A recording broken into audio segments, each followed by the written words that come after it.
Em Itapema, uma moradora realiza os pedidos de crianças carentes da cidade. A Alzira, a coelhinha da Páscoa de Itapema, recebe mais de 300 cartas na sua casa e depois vai às ruas para entregar os pedidos com a ajuda dos coelhinhos.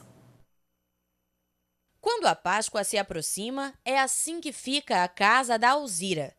Todas essas cestas e embalagens serão entregues nos próximos dias para os donos dessas cartinhas. São centenas delas depositadas na caixa de correio da casa. Entre os diversos pedidos, a maioria deles são chocolates, mas tem também quem pede alimentos para a família. Há 15 anos, esse é o trabalho da Alzira: recolher as cartas e montar as cestas, mas a entrega quem faz é o próprio coelhinho da Páscoa. Muitas das cartas que chegam aqui na casa da dona Alzira podem ser adotadas. Essas cestinhas, por exemplo, foram montadas por alguém que veio aqui, pegou a cartinha e vai presentear alguém de um modo especial nessa Páscoa. O trabalho é feito com muita dedicação, mas como as cartas aumentam a cada ano, a ajuda é cada vez mais necessária. Esse ano, nessa Páscoa, já tenho mais de 300 cartinhas na rua, que são cartinhas que já foram adotadas. Em casa, eu tenho uma porção delas ainda, e a tendência é aumentar nesses dias a entrada de carta. Tá?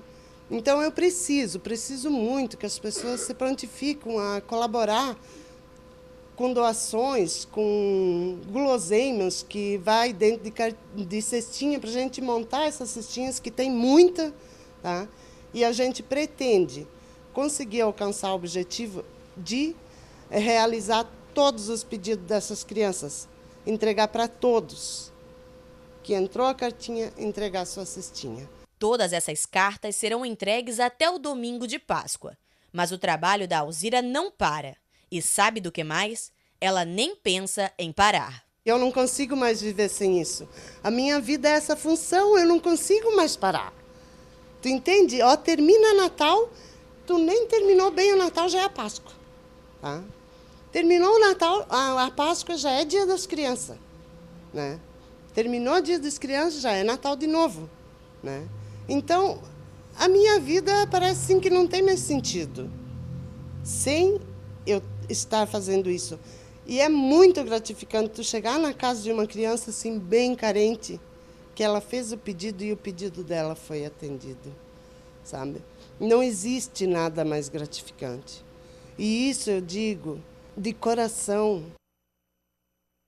Que bacana! Parabéns, Alzira, por este belíssimo trabalho. E você também pode fazer a diferença. Se não quiser fazer uma ação como a que acabamos de mostrar na reportagem, ao menos você pode contribuir com o trabalho da Alzira. Faça uma criança feliz. Mais informações pelo telefone 3268-1249. E agora vamos saber como fica a previsão do tempo para este fim de semana.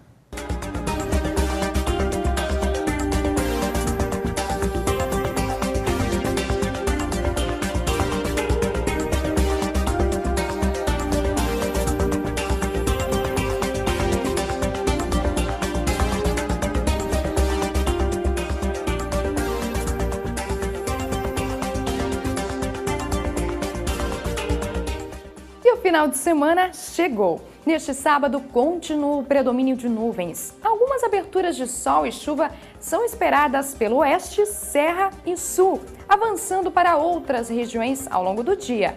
Neste sábado, a mínima prevista é de 20 e a máxima de 27 graus.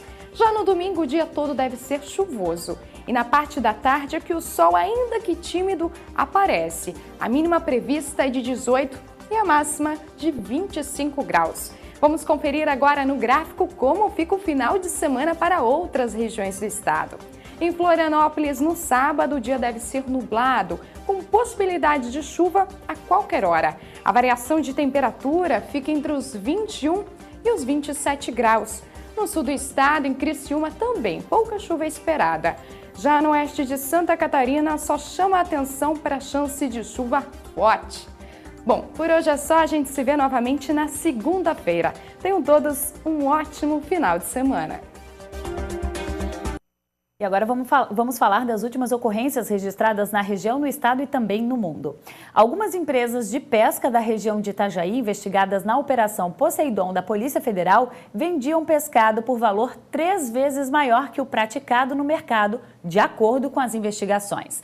De acordo com a Polícia Federal, as indústrias compravam peixes de valor baixo na Ásia e revendiam o produto como se fossem de espécies consideradas nobres no mercado nacional. A polícia trabalhou na investigação durante 6 meses e ontem cumpriu mandados de busca e apreensão. Depois que os produtos coletados nas empresas forem analisados, a Justiça pode expedir mandados de prisão para os envolvidos. Os crimes foram descobertos pelo Ministério da Agricultura, que recebeu as denúncias e repassou o caso à Polícia Federal. A polícia afirma que as empresas compravam espécies que na China não são consumidas, justamente por causa da falta da qualidade, e revendiam no Brasil como se fossem linguado, um peixe bem comum aqui na nossa região. A investigação aponta que o esquema acontecia em 7 empresas nos municípios de Itapema, Navegantes e Itajaí, as maiores do país no ramo.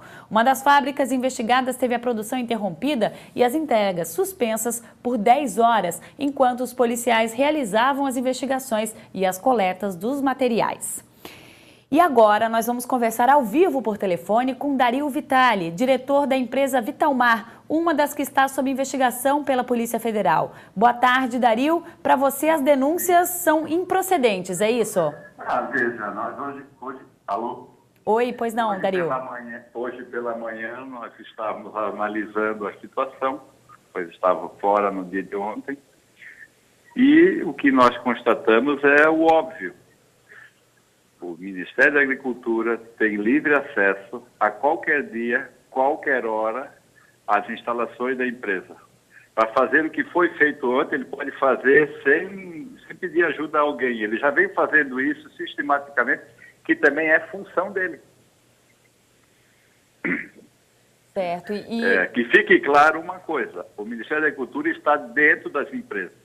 Ele faz parte, ele é o serviço, CIF quer dizer Serviço de Inspeção Federal. Então, o Ministério da Agricultura já faz parte integrante do sistema produtivo de qualquer empresa de pescados ou de origem animal. Então, não é, veja, vamos entender o caso. Eles já estão lá dentro, eles coletam amostras regularmente e essas amostras são analisadas. Então, o que se faz nesse caso? Se existe alguma irregularidade, a empresa deve ser comunicada para tomar os procedimentos, mas não agir como se viu no dia de ontem, uma coisa totalmente absurda. Então, para você, essas denúncias aí não procedem mesmo, Dario? Não, e outra coisa, com relação aos produtos importados que chegam ao Brasil, tem que se fazer também uma observação importante. Os produtos chegam no Brasil, são inspecionados pelo Ministério da Agricultura, que é quem libera as licenças de importações. Após a chegada dele, eles são avalizados no porto, inspecionados, e depois, na empresa, eles são novamente reinspecionados. Temperatura, qualidade, sanidade. Então, assim, as coisas precisam ser colocadas na sua devida ordem. Certo. Então, ontem a polícia... As empresas, outra coisa, são empresas que não começaram ontem. São empresas decanas do setor e isso tem que ser respeitado também. Certo. Então... Claro que, quero abrir um parêntese da seguinte forma, se alguma empresa está procedendo de forma incorreta ou com algum procedimento que não atenda às exigências, é lógico que tem que se tomar as medidas, mas isso tem que ser apurado de uma forma mais ampla, né? De um modelo que as empresas possam também defender-se, afinal de contas, o sistema de inspeção federal é que rege essas próprias empresas. Certo. Dario, então ontem a Polícia Federal, como a gente está acompanhando aqui nas imagens, percorreu 7 empresas. A Polícia Federal para dar guarida aos fiscais do mapa fazer as coletas. Só. Certo. A Polícia Federal não agiu de nenhuma forma, apenas foi chamada para cumprir um mandado. E quem fez e quem precisou fez as coletas foi o pessoal do Ministério da Agricultura. Certo, então essas amostras foram coletadas e aí vai passar por uma perícia que deve sair o resultado aí na semana que vem, é isso, Dario? Nós vamos aguardar, porque eu também, na qualidade de presidente da Câmara da Indústria da Fiesc, nós vamos ver quais medidas se farão necessárias para serem tomadas, porque, haja visto, desgastou a imagem do setor perante a região. Com certeza. Setor que a gente vem gradativamente ao longo dos anos resgatando a credibilidade e gerando riqueza, gerando impostos, gerando postos de trabalho, gerando todo tipo de ação social. E eu acho que não podemos ser tratados dessa forma. Eu acho que a maneira com que as coisas foram conduzidas deixam dúvidas a muita coisa. Certo, Dario, eu gostaria até de fazer uma proposta a você, se assim você permitisse, se seria possível a nossa equipe de reportagem, num período da manhã ou à tarde, fazer um acompanhamento aí de todo o processo e como é que funciona dentro da empresa, até para a gente, de repente, tentar mostrar o outro lado para o nosso telespectador. É importante esclarecer ao público, porque hoje, mais do que outras medidas, nós temos que levar ao público o que são as empresas. Antes de mais nada, a questão de sanidade do produto está em primeiro lugar. E outra coisa, o consumidor, que é o nosso grande alvo, o nosso objetivo, precisa ser preservado. Eu não entendo por que uma empresa que vive do mercado varejista vai lesar o seu consumidor. E por que esse mesmo consumidor volta a comprar esses produtos? Faça-se essa pergunta. Certo. Dario, muito obrigado. Então você vê que é uma questão bem complexa. Eu, olha, sinceramente, eu ainda não achei um motivo para tanta dureza, com tanta austeridade da forma que foi tomada, pelo amor de Deus. Tá certo, Dario. Eu volto a ligar para você para a gente marcar, então, essa reportagem dentro da empresa. E, claro, a gente vai continuar acompanhando toda essa situação. Muito obrigada pela sua entrevista, pelos seus esclarecimentos. Até uma próxima oportunidade, então. Obrigada, boa tarde. E umas imagens começaram a circular ontem nas redes sociais mostrando o que seria um radar escondido dentro de um cone, o que é proibido pela atual legislação de trânsito e fiscalização eletrônica. Isso foi flagrado próximo do posto da Polícia Rodoviária Federal de Itapema. O chefe do Núcleo de Policiamento e Fiscalização da Polícia Rodoviária Federal, o inspetor Lois, garante que o equipamento apenas faz a leitura das placas dos veículos, não funcionando como radar. Então, os motoristas podem ficar tranquilos, mas claro, sem deixar de respeitar os limites de velocidade nas rodovias. E 2 jovens se afogaram na tarde desta quinta-feira na praia de Bombas, em Bombinhas. Um deles foi encontrado pelos bombeiros já sem vida a cerca de 50 metros do local do afogamento. E o outro foi resgatado e encaminhado ao Hospital Ruth Cardoso, em Balneário Camboriú, pelo helicóptero Arcanjo da Polícia Militar.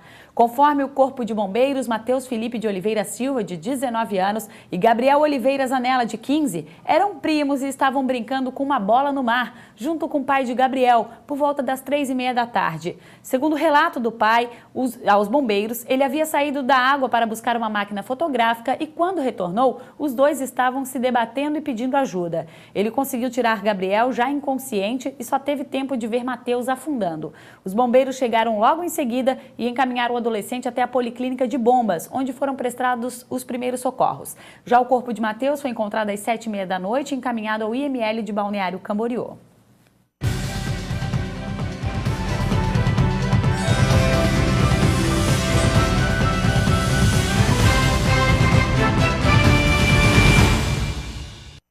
E a fome ainda é uma das grandes ameaças aos países mais pobres do continente africano. A ONU alertou que no Sudão, milhões de pessoas não têm o que comer. E a situação deve piorar nos próximos meses.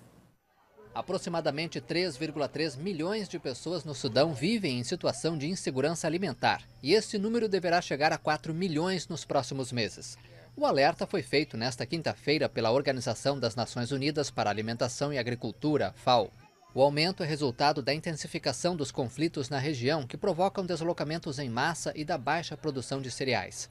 A entidade afirmou que o Sudão vive uma crise esquecida que continua a crescer. A falta de chuva desde o ano passado agravou ainda mais o problema porque diminuiu a produtividade das lavouras, o que elevou o preço dos alimentos. A agência da ONU pediu 19 milhões de dólares para ajuda de emergência às comunidades mais pobres, mas afirmou que até agora recebeu apenas 7 milhões. A organização pretende prestar assistência a 900 mil famílias vulneráveis. E você vai ver a seguir, Encontro da Melhor Idade Mercosul segue até amanhã em Itajaí. A reportagem é logo depois do nosso intervalo.